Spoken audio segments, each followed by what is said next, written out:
നമസ്കാരം. ശബരിമലയിലെ സ്വർണ്ണക്കൊള്ളയുമായി ബന്ധപ്പെട്ട് ദേവസ്വം ബോർഡിലെ പല മുൻ ഭരണസമിതികളും കുടുങ്ങും എന്നുള്ള കാര്യത്തിലേക്കാണ് ഇപ്പോൾ കാര്യങ്ങളെത്തുന്നത്.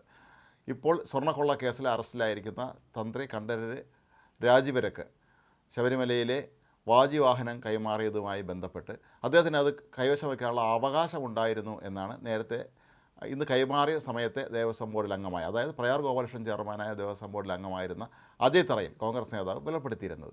എന്നാൽ ഇപ്പോൾ പുറത്തു വരുന്ന റിപ്പോർട്ട് അനുസരിച്ചാണെങ്കിൽ ഇവർക്ക് എല്ലാവർക്കും കുരുക്ക് മുറുകുന്ന രീതിയിലേക്കാണ് കാര്യങ്ങൾ പോകുന്നതെന്ന് വ്യക്തമായിരിക്കുന്നു.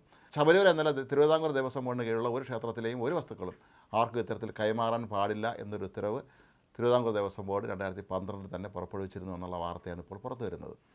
ഇത് എല്ലാ ദേവസ്വങ്ങൾക്കും, അതായത് തിരുവിതാംകൂർ ദേവസ്വം ബോർഡിന് കീഴിലുള്ള എല്ലാ ക്ഷേത്രങ്ങൾക്കും അതിൻ്റെ മാനേജിംഗ് കമ്മിറ്റികൾക്കും എല്ലാം തന്നെ നേരത്തെ കൃത്യമായി അയച്ചു കൊടുത്തിട്ടുണ്ടായിരുന്നതാണ്.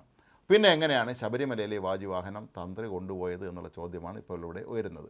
ഏതാണ്ട് 11 കിലോ തൂക്കമുള്ള പഞ്ചലോഹത്തിൽ നിർമ്മിച്ച ഈ വാജിവാഹനം സ്വർണം പൊതിഞ്ഞതായിരുന്നു. ശബരിമല സ്വർണ്ണക്കൊള്ളയുമായി ബന്ധപ്പെട്ട് ഒരുപാട് വാർത്തകൾ പുറത്തു വരികയും വലിയ വിവാദമാവുകയും ചെയ്ത സന്ദർഭത്തിലാണ് തന്ത്രി കണ്ഠരര് രാജീവർ ഇത് തൻ്റെ വീട്ടിലുണ്ട് എന്നുള്ള കാര്യം വെളിപ്പെടുത്തി ഇത് എടുത്തുകൊണ്ട് പോകണമെന്ന് ആവശ്യപ്പെട്ടത്. അങ്ങനെയാണ് പ്രത്യേക അന്വേഷണ സംഘം ഈ വാജിവാഹനം അവിടെ നിന്നെടുത്തത്. പക്ഷേ എങ്ങനെയാണ് വാജിവാഹനം കണ്ഠരര് രാജീവരെ വീട്ടിലെത്തിയത്? ഇത് അവിടെ തന്നെയാണോ നേരത്തെ ഉണ്ടായിരുന്നത് എന്നുള്ള ചോദ്യങ്ങൾ ഉയർന്നിരുന്നു. മാത്രമല്ല, ഇത് നേരത്തെ ഹൈദരാബാദിൽ കൊണ്ടുപോയിരുന്നു എന്നൊക്കെയുള്ള തരത്തിലുള്ള വാർത്തകൾ പുറത്തു വന്നിരുന്നു. ഏതായാലും തന്ത്രി കണ്ഠരര് രാജീവർക്ക് ഇതൊന്നും കൈവശം വയ്ക്കാനുള്ള യാതൊരു തരത്തിലുമുള്ള അവകാശങ്ങളും ഇല്ലായിരുന്നു എന്നുള്ളത് തന്നെയാണ് ഇപ്പോൾ പുറത്തു വരുന്ന ഈ റിപ്പോർട്ടിൻ്റെ ഉള്ളടക്കം. ഓരോ ക്ഷേത്രത്തിലും പുതിയ ചില വസ്തുക്കൾ സ്ഥാപിക്കുമ്പോൾ അവിടെ നേരത്തെ ഉണ്ടായിരുന്ന സാധനങ്ങൾ, വസ്തുക്കൾ, പൂജാ വസ്തുക്കളൊക്കെ തന്നെ അത് ദേവസ്വം ബോർഡ് വരെ സൂക്ഷിക്കണമെന്നായിരുന്നു ഈ ഉത്തരവിലുണ്ടായിരുന്നത്. അതല്ലാതെ ഇത് തന്ത്രിക്കടുത്ത് വീട്ടിൽ കൊണ്ടുപോകാം എന്നുള്ള രീതിയിലുള്ള ഒരു തരത്തിലുള്ള ഉത്തരവും ഇല്ലായിരുന്നു. അതേ തറയിൽ എന്തർത്ഥത്തിലാണ് ഈ തന്ത്രിക്കാണ് ഈ അവിടെ ഉപയോഗിച്ച് കഴിഞ്ഞ വസ്തുക്കളുടെയൊക്കെ ഉടമസ്ഥാവകാശം എന്ന് വെളിപ്പെടുത്തിയതെന്ന് ഇനി മനസ്സിലാക്കാൻ കഴിഞ്ഞിട്ടുമില്ല. ചുരുക്കത്തിൽ നമുക്ക് മനസ്സിലാക്കാൻ കഴിയുന്നത് എല്ലാ ദേവസ്വം ബോർഡ് ഭരണസമിതികളും ഒക്കെ തന്നെ ശബരിമലയിൽ നിന്ന് പരമാവധി എടുക്കാവുന്നിടത്തോളം സാധനങ്ങൾ എടുത്തു കഴിഞ്ഞിരിക്കുന്നു എന്ന് തന്നെയാണ്.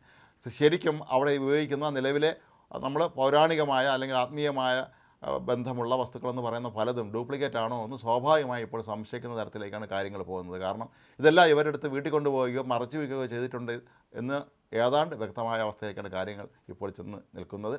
കൂടാതെ ഇതൊക്കെ തന്നെ പുനർനിർമ്മാണത്തിനെ കൊണ്ടുപോയതിന് ശേഷം തിരികെ കൊണ്ടുവന്നത് ഒറിജിനൽ സാധനം തന്നെയാണോ എന്ന് ആർക്കും അറിയില്ല.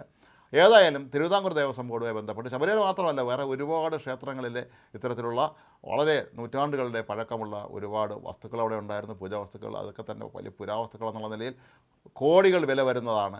ഇതെല്ലാം വലിയ തോതിലുള്ള അന്താരാഷ്ട്ര തലത്തിലുള്ള ബന്ധങ്ങളുള്ള മാഫിയ സംഘം കടത്തിക്കൊണ്ട് പോയതാണോ എന്ന് സംശയം ഉയരുന്ന സാഹചര്യത്തിൽ കൂടിയാണ് കഴിഞ്ഞ ദിവസം അജയ് തറയിൽ പറഞ്ഞത് ശബരിമലയിലെ തന്ത്രിക്ക് ഇതെല്ലാം കൊണ്ടുപോകാനുള്ള അവകാശമുണ്ട് എന്ന്, അതുകൊണ്ടാണ് അദ്ദേഹത്തിന് അത് കൈമാറിയത് എന്നായിരുന്നു. ഇതിൻ്റെ ദൃശ്യങ്ങൾ, അതായത് അന്നത്തെ കാലത്ത് പലതും കൈമാറുന്നതിൻ്റെ ദൃശ്യങ്ങളുമൊക്കെ തന്നെ കഴിഞ്ഞ ദിവസങ്ങളിൽ ടെലിവിഷൻ ചാനലുകൾ പുറത്തുവിട്ടതുമാണ്. അപ്പോൾ ഈ ഒരു സന്ദർഭത്തിൽ ശബരിമല തന്ത്രി വീണ്ടും കൂടുതൽ കുഴപ്പത്തിലേക്ക് നീങ്ങുകയാണ്. ഒപ്പം അന്ന് ദേവസ്വം ബോർഡ് അംഗങ്ങളായിരുന്നവരും കുടുങ്ങാനുള്ള സാധ്യതയുണ്ട്. പ്രയാർ ഗോപാലകൃഷ്ണൻ ഇന്ന് ജീവിച്ചിരിപ്പില്ല എങ്കിലും അന്ന് ബോർഡ് അംഗമായിരുന്ന അജയ് തറയിൽ ഇപ്പോഴുണ്ട്. അദ്ദേഹമാണ് ഈ ഒരു പ്രഖ്യാപനം നടത്തുകയും ചെയ്തിട്ടുണ്ടായിരുന്നത്. ഏതായാലും ശബരിമലയിലെ സ്വർണ്ണക്കൊള്ളയുമായി ബന്ധപ്പെട്ട് ഇപ്പോൾ പുറത്തു വരുന്ന വിവരങ്ങൾ ഞെട്ടിപ്പിക്കുന്നതാണ്. കാരണം ദേവസ്വം ബോർഡ് അധികൃതരും അവിടുത്തെ അംഗങ്ങളും ഉദ്യോഗസ്ഥന്മാരെല്ലാം ചേർന്ന് എത്രയോ വർഷങ്ങളായി ഈ ക്ഷേത്രങ്ങളിൽ നിന്ന് വലിയ തോതിൽ പലതും കൊള്ളയടിച്ച് കൊണ്ടുപോയിട്ടുണ്ട് എന്ന് തന്നെയാണ് മനസ്സിലാക്കാൻ കഴിയുന്നത്. ശബരിമല പോലെ തന്നെ എത്രയോ പ്രധാനപ്പെട്ട ക്ഷേത്രങ്ങൾ തിരുവിതാംകൂർ ദേവസ്വം ബോർഡിന് കീഴിലുണ്ട്. അവിടെയുള്ള ഈ വസ്തുക്കളൊക്കെ തന്നെ ഇതിനകം വിദേശത്തേക്ക് കടത്തിയോ എന്ന് സ്വാഭാവികമായും നമ്മൾ സംശയിക്കത്തക്ക തരത്തിൽ തന്നെയാണ് ഇപ്പോൾ കാര്യങ്ങൾ കൂടുതൽ തെളിയാൻ തുടങ്ങിയിട്ടുള്ളത്. ഏതായാലും ശബരിമല തന്ത്രിക്ക് അവിടുത്തെ ഒരു വസ്തുക്കളും എടുത്തുകൊണ്ട് പോകാനുള്ള ഒരു തരത്തിലുമുള്ള അവകാശങ്ങൾ ഇല്ല എന്ന് തന്നെയാണ് ദേവസ്വം ബോർഡിൻ്റെ 2012 ഇറങ്ങിയ ഈ ഉത്തരവ് സൂചിപ്പിക്കുന്നത്. അതനുസരിച്ച് ഇതെടുത്ത് വീട്ടിൽ കൊണ്ടുപോയി വെച്ചിരുന്നതിനും തന്ത്രി കണ്ഠരര് രാജീവർ ഉത്തരം പറയേണ്ടി വരും എന്നുള്ള കാര്യവും ഉറപ്പാണ്.